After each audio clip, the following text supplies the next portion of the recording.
What happens when rebels in the mountains declare war on a kingdom, unleashing a storm of death across Nepal? Imagine the crisp Himalayan air shattered by gunfire, villages burning under the cover of night, and a royal palace turned into a slaughterhouse in a single blood-soaked evening. I'm your guide through history's darkest corridors, and today I bring you the harrowing tale of Nepal's Maoist insurgency. A decade of terror from 1996 to 2006 that claimed over 17,000 lives, tore families apart, and left scars that still bleed today. This wasn't just a war, it was a quest for equality twisted into unimaginable horror. Guerrilla ambushes in mist-shrouded valleys, children ripped from their homes and forced into battle, and a mysterious massacre that wiped out an entire royal bloodline. Why did a nation of peaceful peaks descend into such savagery? And was the Crown Prince truly the lone gunman, or did shadows of conspiracy lurk in the palace halls? These questions haunted Nepal, fueling a cycle of reprisals that displaced hundreds of thousands and shattered communities forever. What fascinates and horrifies me most is how ideology, that invisible fire, can ignite a powder keg of human suffering. From the Maoists' fiery manifestos to the ghosts of a cursed throne, this story whispers warnings about power's cruel price. Stay tuned as I unravel the threads of betrayal, bloodshed, and buried truths. If tales like this grip you, hit that subscribe button now. We're just scratching the surface of history's underbelly. To understand the inferno that engulfed Nepal, we must step back into the shadow of the world's highest peaks, where ancient kingdoms clashed with modern dreams of revolution. It was the mid-1990s in the Kingdom of Nepal, a landlocked Himalayan jewel ruled by the Shah dynasty since 1768. King Birendra, a soft-spoken monarch seen as a living god by his people, presided over a multi-party democracy restored just 5 years earlier in 1990.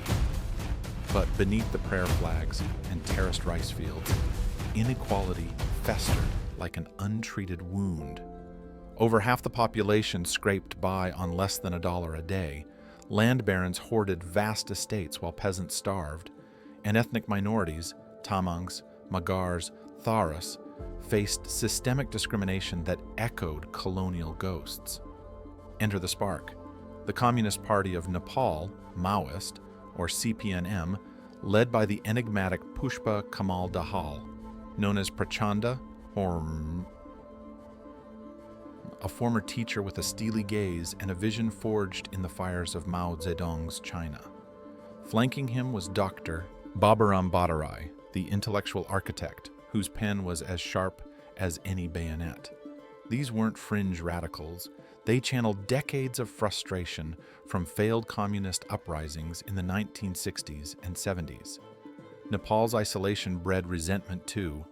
Unequal treaties with India choked trade, and royal corruption drained the nation's soul. On February 4th, 1996, Bhattarai delivered their ultimatum. The 40-point demands, a manifesto thundering against foreign meddling, feudal land grabs, and women's oppression. Nepal should be declared a secular nation, it proclaimed, demanding an end to patriarchal chains and daughters' inheritance rights. As contemporary observers noted in diplomatic cables, these weren't mere gripes. They were a blueprint for upheaval, painting the monarchy as a relic strangling the people's will. But myths swirl even here. Some claim the Maoists were Indian puppets, a canard debunked by their fierce anti-India stance in the demands themselves. Foreshadowing the doom, early signs emerged in Rolpa and Rukum, impoverished hill districts where Maoist cells simmered. Villagers whispered of secret meetings in bamboo groves where Prachanda's voice promised land for the landless. From birth, This revolution carried the seeds of tragedy, born not of hope alone, but of a desperation that would soon demand blood. As one eyewitness, a local farmer, later recalled in UN interviews, the mountains echoed with their chants, but we feared the silence that followed. Little did they know this fuse would ignite a war that would consume the throne itself. With the government's clock ticking down on their demands, the Maoists didn't wait for mercy. They struck first. On February 13, 1996, under a moonless sky, over 100 rebels launched coordinated assaults on police posts in 6 remote districts: Volta, Rukun, Jajarkot, Gorka, Sinduli, and Kavli. Gunfire cracked like thunder, and flames devoured thatched roofs as the insurgents seized weapons and vanished into the rhododendron thickets. Picture this for your screen: misty dawn breaking over smoking ruins, villagers fleeing with bundles on their backs, the acrid smell of gunpowder mingling with pine sap. This People's War, as they called it, wasn't a blaze, but a creeping wildfire spreading from the mid-hills to devour the heartland. The government's response was sluggish at first. Prime Minister Sher Bahadur Deuba dismissed it as banditry, deploying only police against what he saw as a law and order hiccup. But the Maoists grew like a tumor. By 1998, they controlled swaths of rural Nepal, enforcing people's courts that tried landowners in kangaroo sessions, redistributing seized grain amid cheers from the starving. Prachanda, from hidden jungle bases, broadcast fiery radio sermons. The monarchy is a vampire, sucking the blood of the masses. Casualties mounted, hundreds dead in ambushes, like the 1997 Benicat raid, where Maoists slaughtered 17 policemen in their sleep. Drama peaked in 2001 when the war collided with royal calamity. On June 1st, at Narayan Hiti Palace in Kathmandu, Crown Prince Dipendra, charismatic heir, Oxford-educated playboy, snapped. Fueled by hashish and rage over his parents' rejection of his fiancée, Devyani Rana, he donned camouflage, grabbed an MP5 submachine gun, and opened fire during a family barbecue. Bullets tore through King Birendra's chest, Queen Aishwarya's throat. Aunts, uncles, cousins crumpled in pools of blood on the billiard table and garden lawns.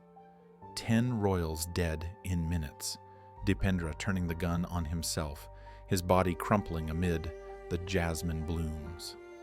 Official probes pinned it on him alone, as Chief Justice Keshav Prasad Upadhyaya's report detailed.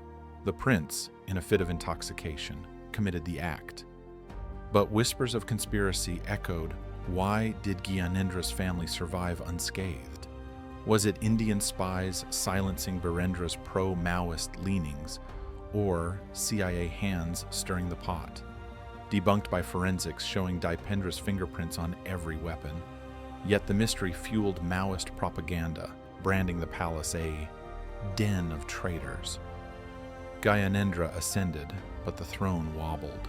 Peace flickered in August 2001, talks in Delhi, ceasefires signed, but shattered by November when Maoists ambushed army convoys, killing dozens.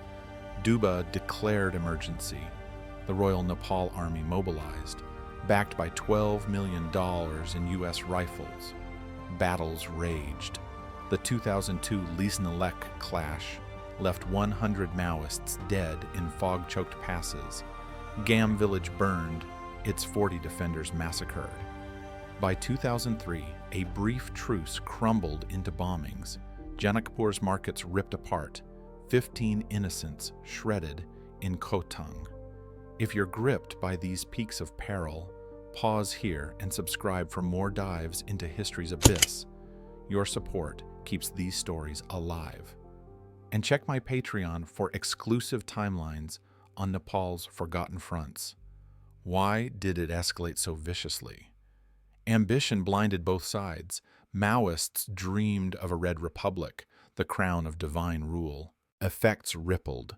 100,000 displaced, economies gutted As one Maoist cadre confessed in captured diaries, "We fought for the people, but became their nightmare."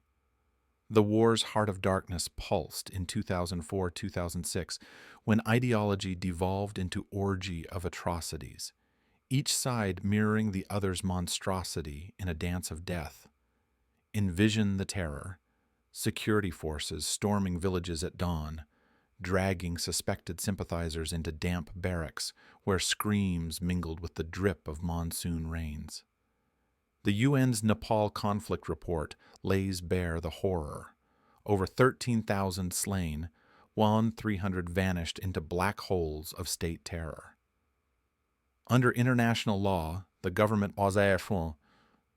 has a fundamental obligation to investigate and prosecute serious violations, it demands, spotlighting extrajudicial executions like the Bimad raid, where 14 Maoists were lined up and shot, their bodies dumped in ravines. Maoists retaliated with equal venom.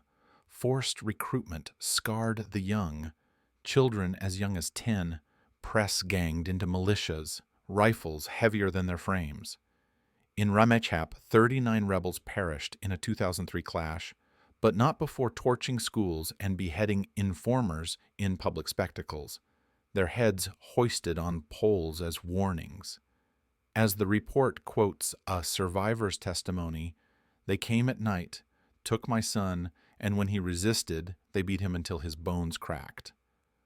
Torture became routine. Maoist re-education camps where dissenters endured waterboarding in icy streams, or army lockups rife with electric shocks and mock burials. Climax crested in February 2005. King Gyanendra, paranoid and power-hungry, staged a coup.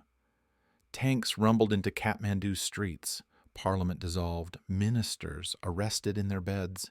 "The nation faces a grave crisis," he intoned on radio, but it was his ego speaking, not salvation.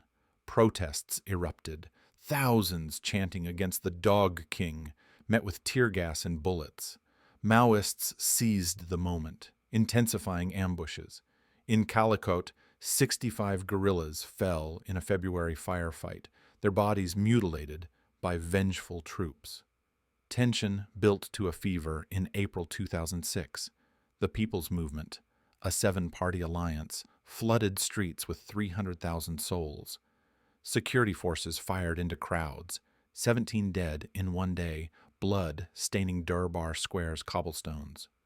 Gyanendra buckled, reinstating parliament on April 24th. But the end came slow, agonizing. Peace accords signed November 21st, 2006, in Delhi, Prachanda laying down arms after 17,000 ghosts demanded it. Was it fate's mercy or conspiracy's curtain call? Theories linger.